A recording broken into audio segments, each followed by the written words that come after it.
నటి హేమ సంచలన press meet. అసలు ప్రెస్ మీట్ ఎందుకు పెట్టింది, ఏం మాట్లాడిందన్న?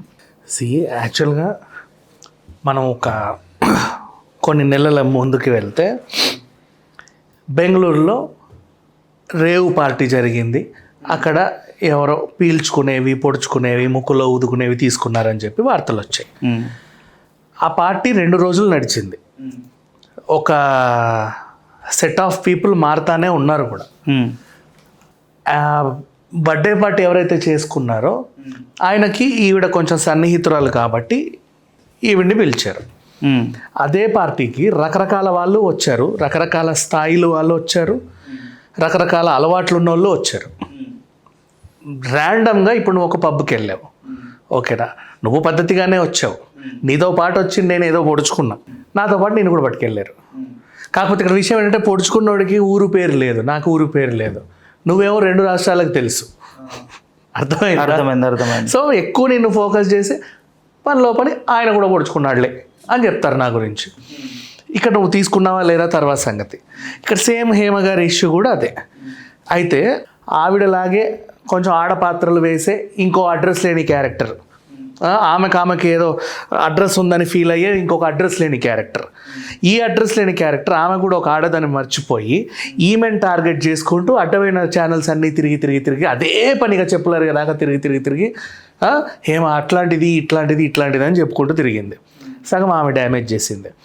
సరే, ఇంత అయ్యింది. నెక్స్ట్ ఎప్పుడు యాక్చువల్గా అప్పటికి ఇంకా శాంపిల్స్ తీసుకోలేదు. ఒకరోజు మీరు రండి మీ శాంపిల్స్ తీసుకోవాలి అంటే ఇప్పుడు కేజ్రీవాల్ని ఎందుకు అరెస్ట్ చేశారు? 10 సార్లు నోటీసులు ఇస్తే తలుపు కొడితే ఆయన తలుపు తీయలా, నువ్వెందుకు తీస్తలేవని చెప్పి లాక్కెళ్ళారు. ఇక్కడ కూడా అంతే. ఆమె హైదరాబాద్కి వచ్చిన తర్వాత వాళ్ళు పిలిచారు, మేడం మీరు రావాలి, నాకు అదండి ఇదండి అంటే వాళ్ళు ఎందుకో వచ్చి బలవంతంగా తీసుకెళ్లారు. తీసుకెళ్ళేటప్పుడు కూడా ప్రెస్ వాళ్ళు వస్తే ఒరే ఇప్పుడు నన్ను తీసుకెళ్తున్నారు, ఇంకా ఏమీ రాలేదు, ఇప్పుడు టెస్టులు చేయాలి అని చెప్పినా కూడా వినకుండా చూడు ఎంత పొగరు, ఎంత వగరు, ఎంత ఈగురు అనుకుంటూ రాసేసారు ఇష్టం ఉన్నట్టు. ఓకే. నెక్స్ట్ ఆ తర్వాత కూడా కొన్ని రోజుల పాటు ఈ ఇష్యూ ఏమో అటు నడుస్తూ ఉంది. ఇండస్ట్రీకి చెందిన ఇంకో అడ్రస్ లేని క్యారెక్టర్ ఏమో అన్ని ఛానల్ అదే పనిగా తిరుగుతాయి, డ్యామేజ్ చేస్తూ ఉంది. డ్యామేజ్ అయితే జరుగుతూ ఉంది. ఈలోపు ఈ వార్తలు అప్పుడే ఉద్యోగానికి అప్లై చేస్తున్న హేమ గారి డాటరు ఉంది, ఆమెకు కూడా కూతురు ఉంటుంది కదా. నెక్స్ట్ ఈమెకు కూడా కూతురుతో పాటు ఇంకో తల్లి కూడా ఉంటుందిగా. ఆ తల్లి ఆ కూతురు కూడా చూస్తున్నారు ఈ వార్తలన్నీ. చుట్టాలందరూ ఫోన్లు చేస్తున్నారు, ప్రతి ఫోను లేపింది. అంటే లేపకపోతే మళ్ళీ వీళ్ళు ఇంకేమనుకుంటారు అని ఈచ్ అండ్ ఎవ్రీ ఫోన్ లేపింది, ప్రతి ఒక్కడికి ఆన్సర్ చెప్పింది. అయినా సరే ఎవడు పట్టించుకోలే. నెక్స్ట్ మొన్న నవంబర్లో అదేంటిది క్లీన్ చిట్ వచ్చింది ఈవిడికి. అంతకుముందు కూడా ఈమెం తీసుకోలేదు అని కూడా వచ్చింది. ఏం తీసుకోలేదని వచ్చినప్పుడు వీళ్ళందరూ చెప్పాల, తీసుకుందంట అని చెప్పిన వాళ్ళు తీసుకోలేదంట అని చెప్పాల. మరి ఎందుకు చెప్పాలా? సరే వదిలేద్దాం. నెక్స్ట్ ఆ తర్వాత మళ్ళీ క్లీన్ చిట్ వచ్చినప్పుడు చెప్పాల, పని కట్టుకొని అందరికీ పంపింది, ఒరే చూడండి రా నా క్లీన్ చిట్, అందరికీ పేరున పంపింది. ఒక అడ్డగాడిద పట్టించుకోవాలా, సిగ్గు శరం ఉన్న ఏ గాడిద పట్టించుకోవాలా. ఇంకా చెప్తున్నా పచ్చిగా చెప్పాలంటే వీళ్ళందరినీ మళ్ళీ ఏంటా అసలు ఎట్లా చెప్పాలి అని చెప్పేసి అంతే ధైర్యంగా ప్రెస్ మీట్ పెట్టింది. అప్పటికి 2-3 ఇంటర్వ్యూలు ఇచ్చింది. అఫ్కోర్స్ ప్రెస్ మీట్ పెట్టి అందరినీ పిలిచింది. ఇప్పుడు అడగండి, మొహం మీద అడగండి, మీకు ఏం కావాలో అడగండి. అయినా మళ్ళీ అవే ప్రశ్నలు. నువ్వు నిజంగా తీసుకోలేదా? ఎందుకు తీసుకోలేదు? తీసుకోవచ్చు కదా, ఎందుకు?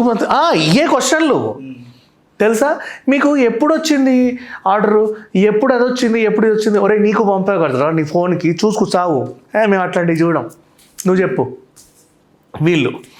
సో ఈ రకంగా ఆ రోజు జరిగిన ప్రెస్ మీట్ కూడా పాపం పిచ్చిది తెలుసో తెలియకో పెట్టింది. కానీ నిజంగా చెప్తున్నా, పిచ్చిదే తెలిసి తెలియకే పెట్టింది. ప్రెస్ మీట్ పెట్టినా కూడా ఎవడు రాయాల మళ్ళీ ఏం మాట్లాడాలి చెప్పు. అంటే ప్రెస్ మీట్ పెట్టినా పెట్టకపోయినా ఏం చేసినా సరే ఆగట్లా. ఫస్ట్ నుంచి చెప్తున్నా తెలుసా.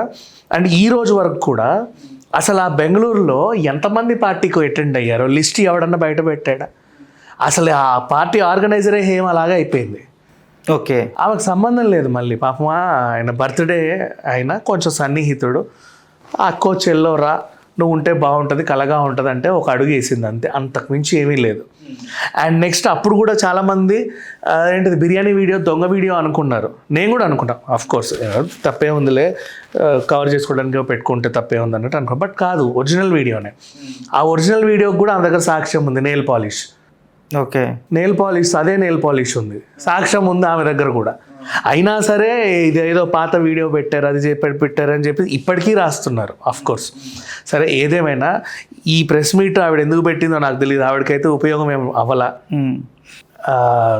ఇది చూసిన తర్వాత నాకు అనిపించింది చెప్తున్నా, ఒక మనిషి పైగా ఇండస్ట్రీలో ఉండే ఆడ మనుషులు, హీరోయిన్లు కానీ తల్లి పాత్రలు చేసుకొని లేకపోతే ముసలి పాత్రలే చేసుకొని ఒకప్పుడు నటించి ఇప్పుడు ఖాళీగానే ఉండని, నష్టమేం లేదు. వీళ్ళ మీద ఏ చిన్న వార్త నెగిటివ్గా వచ్చినా ఇంత పెద్దగా రాస్తారు. అది నిజమా కాదా తేల్చుకోకుండా ఆ వ్యక్తిని అదే పనిగా పొడిచి పొడిచి పొడిచి పొడిచి పొడిచి పొడిచి పొడిచి ఏదో చేస్తారు. ఆ విషయం అర్థమైంది. అయితే ఐ అప్రిషియేట్ హర్.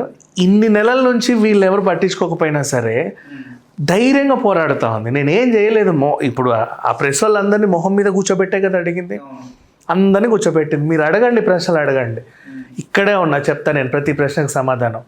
అంత డేర్గా ఉంది కాబట్టి నెట్కి వచ్చింది. ఇంకొకరు అయితే ఈవిడ సిచ్యువేషన్లో ఉంటే ఇలా ఉండేవాళ్ళు కాదు, అండ్ నెక్స్ట్ పెట్టేవాళ్ళు కూడా కాదు అసలు. నెక్స్ట్ ఇంకేమో చేసుకునేవాళ్ళు. అండ్ ఇప్పుడు ఈ వార్తలు విన్న వాళ్ళ అమ్మ ఇప్పుడు లేదు, వాళ్ళ అమ్మని కోల్పోయింది. అవును, మరి డ్యామేజ్ ఎక్కువ ఎవరికి జరిగింది? మరి ఎక్కడ ఏమీ లేదండి, ఈవిడ పాపం మంచిదే, ఏమీ చేయలేదని ఎవడు చెప్పాడు? ఎవడు చెప్పలేదు. సరే, వాట్ ఎవర్.